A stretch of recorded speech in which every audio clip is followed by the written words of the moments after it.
A lot of people asking how to begin working from home and what are the jobs available. But I want to keep it more simple and narrowed it down to top three common virtual assistant jobs for freelancers with sales and telemarketing experience.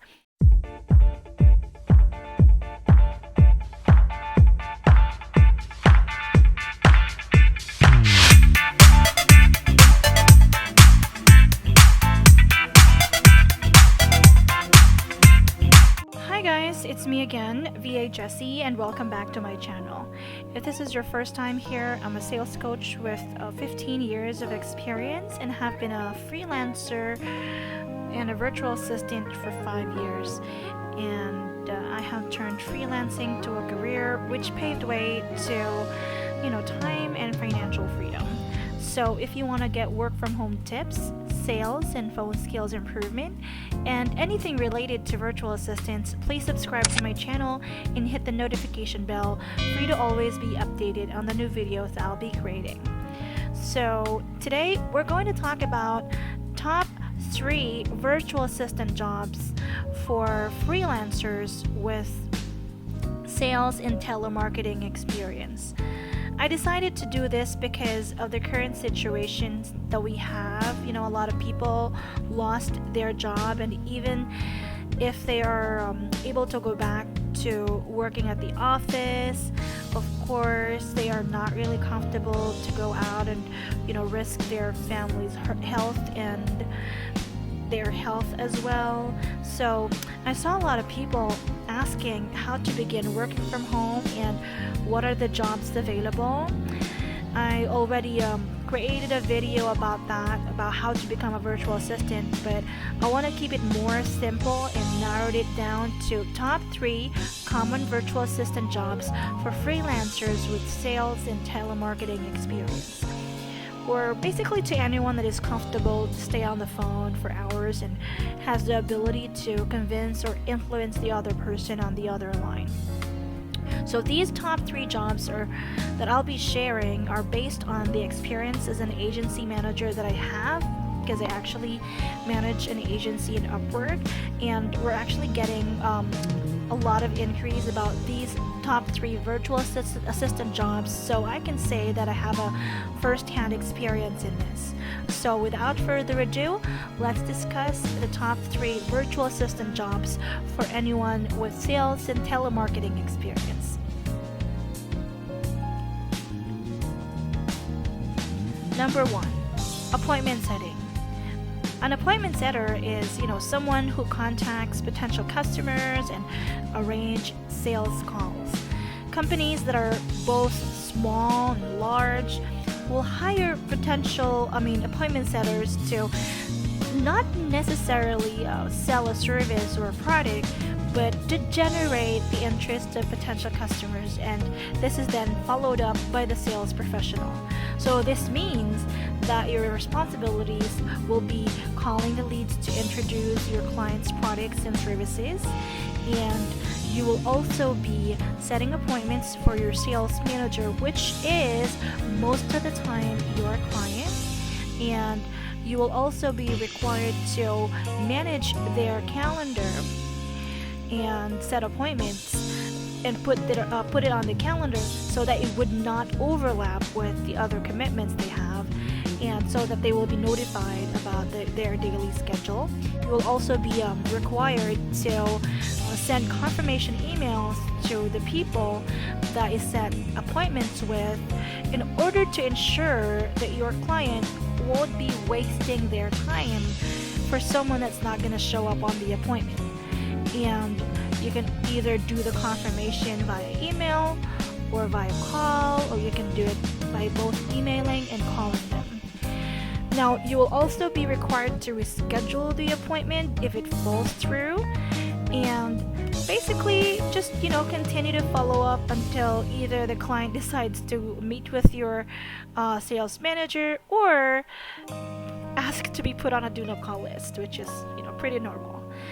Number 2, cold calling. So what do we understand? What do we know about cold calling? Basically, this is the process or should I say the art of making unsolicited phone calls in the attempt to sell your client's product or services. So you'll be given a bunch of leads for this one, and you will just be calling them, for a few hours in a day. This normally, calling a huge list of phone numbers and people or companies, this also normally ends by setting up an appointment, right?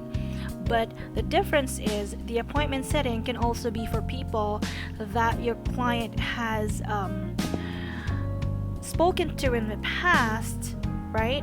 Or that's what we call warm leads, unlike cold calling, which is just for new clients who are unaware of your client's company.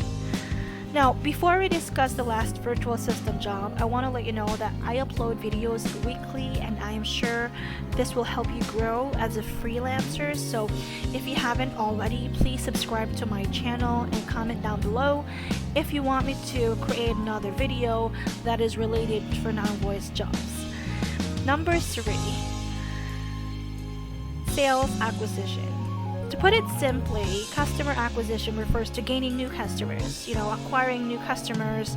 That involves persuading them, to purchase your clients' products and services.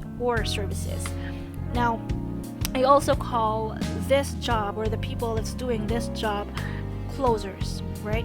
Now, as a closer, there are so many ways to acquire new business for a company, but to keep this training simple and easy to understand, I will narrow it down to just a few things. As a closer, you can either be closing from scratch, right? So you can do everything from the beginning, meaning you are the one that did the cold calling and all the way to closing. Or you can be someone that receives calls from cold callers or appointment setters with the responsibility to close the deal, right? Now, you will also sometimes be required to generate contracts and agreements as a closer, okay?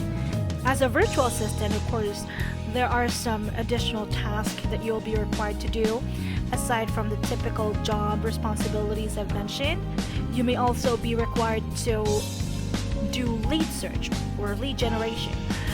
For small businesses, actually, especially those clients with no experience in hiring a virtual assistant, sometimes they don't have the leads and may ask you to generate this for them, meaning you will be the one to look for company name and contact information to create a list to call, right?